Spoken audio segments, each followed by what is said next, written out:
If you've never heard of the Wildfire 4-in-1 grill, well, by the time you watch this video, you'll know all about it.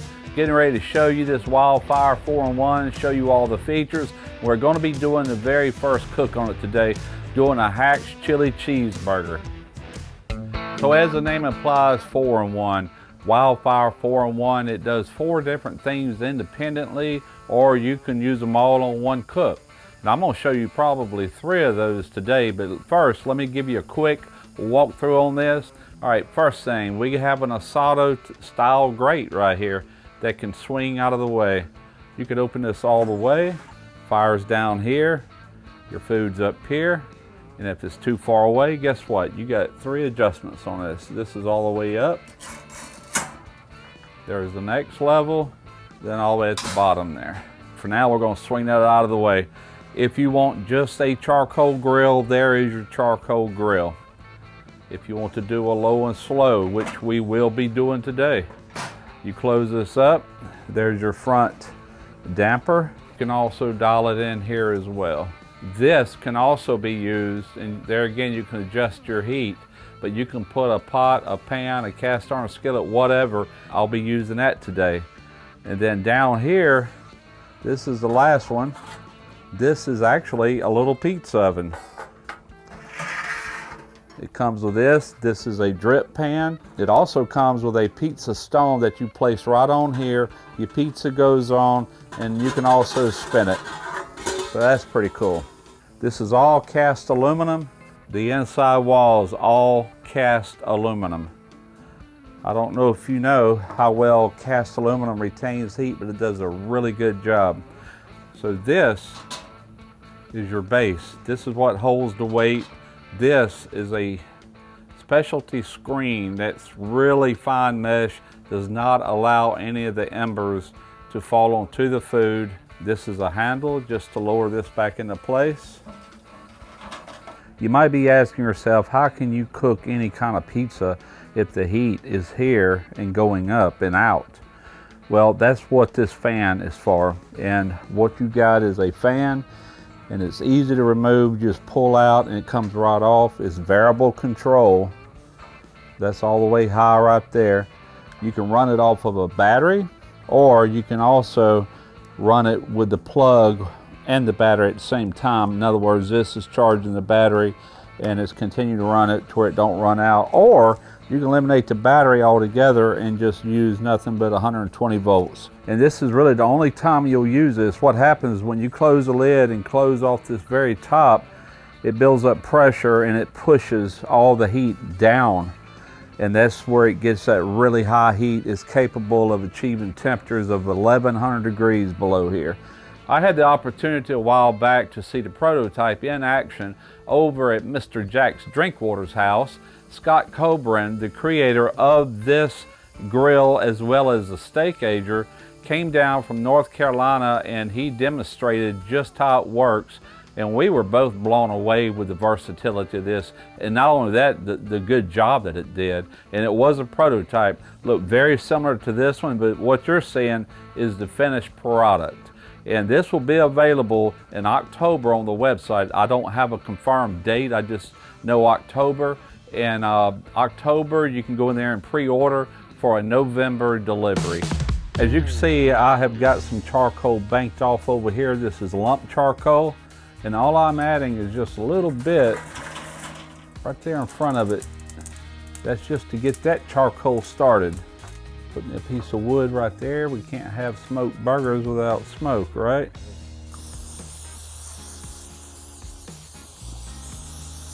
That should be plenty. Put our grate on, close our lid. This table we have this sitting on is very shaky.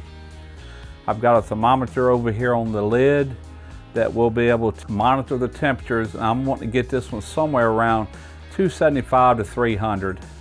As I mentioned, I'm going to be doing a Haugen chili cheeseburger, and so I'm going to create a little seasoning here real quick for this burger.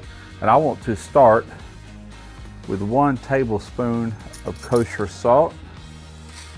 Got about a tablespoon and another half of black pepper, coarse black pepper.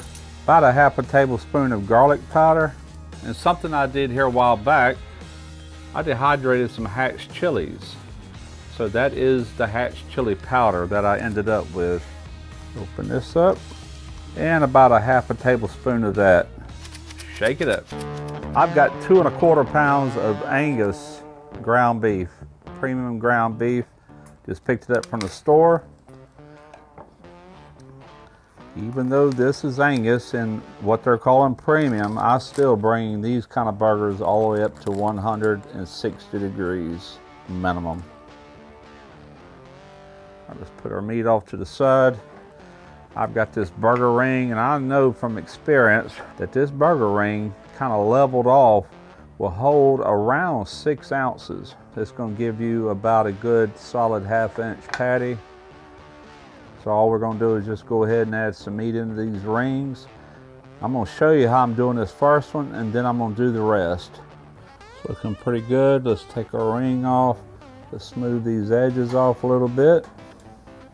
Now I'm going to go ahead and cross-contaminate this seasoning because this is all I'm using it for. When I'm done with this cook, this is getting thrown away if there's any left. This seasoning smells insane, by the way, with that hatch chili in there. I'm going to flip it over, give the back side the same treatment, a little bit on the edges right there. I'm probably going to end up doing around 5 patties. All right, we are right at 200 degrees, and I'm going to go ahead and get these burgers on at that temperature. And so you know, the dimensions on this is 17 inches from outside to outside, and the grade is actually 15 inches. Small grill, but there again, it was designed with a tailgater in mind. Get one here, and we'll get one here. Get our lid closed down. It's time to check these burgers. Been going right at an hour. So what I've got here is a pot of water. The water's about halfway.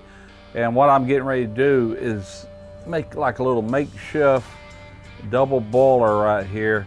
And we're gonna make queso, a real quick queso. That water is already steaming. I put that water on about halfway. 166, that's good. All right, we are good. While I got the instant readout, I do this every week, but once again, ThermoPro. If you don't have yourself a really good, reliable instant read thermometer, check out ThermoPro. They have a 25% discount right now if you use my link in the description and my code Smoky Ribs Barbecue.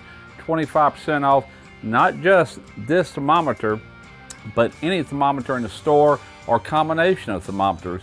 25% off, you're not gonna beat that anywhere. All right, so let's go ahead. I'm just gonna put these on some foil. We're gonna stack them on top of each other. We're just gonna keep these warm. Let's go ahead and wrap these up. Take this spatula, disperse it around. I'm actually gonna add some more charcoal. All right, I'm gonna go ahead and prep and get ready for this queso, and it's very, very simple. I've got 1 pound of an American white cheese, and also I've got some packs. Actually, I got 3 packs of these. This is a hatch chili that I actually roasted. I have 2 more of these, and I'm just gonna dice these up. Those 2 ingredients go into this, and also about a half a can of evaporated milk.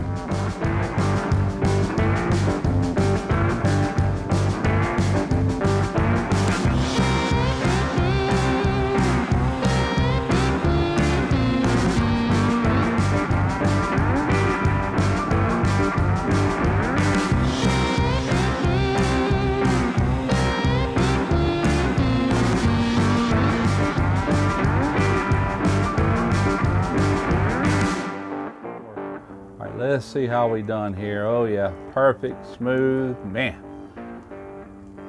That's what I'm talking about. One thing left to do, we're gonna toast some buns real quick. We're gonna put a burger together. This thing is doing wonderful. So far, I'm super impressed, first cook. And all I got to do now is I like to use mayo a lot of times on these burger buns because it gives it a really nice color. I mean, butter does too. but mayo is also going to add just a little bit of flavor in there. But to be honest with you, that meat, the cheese, and the hatch is really all the condiments you need. So we'll start with 2, and we're just going to keep building burgers until all 5 are done. Let's turn this fan on. Like I said earlier, with this top closed off, it's going to push the air down.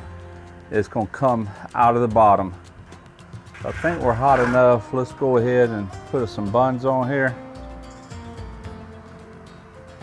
These 2 go together, and these 2 go together.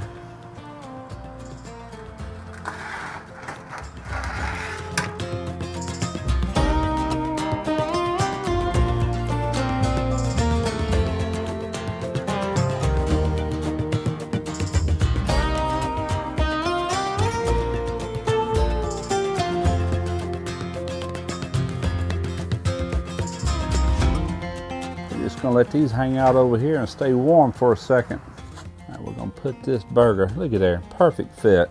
There is one more condiment I want on mine, and that's some of this Los Calientes hot sauce.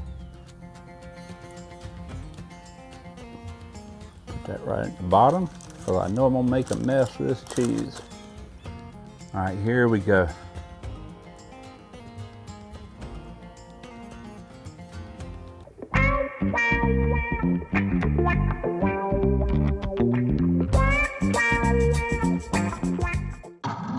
One thing left to do.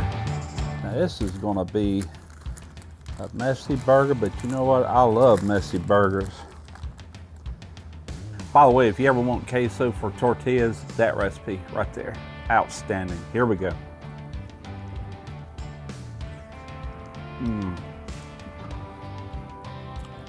Smoke ring, juicy, cheesy, delicious. Sometimes there's never enough napkins. I hope y'all enjoyed this video. Let me tell you, this little dude rocked. First cook, man. You see it with your own eyes.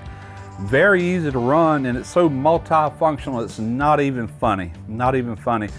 Probably the next time you see this, I'll be doing pizza on it. Let's see how that pizza oven does. I know it toasts up bread real good.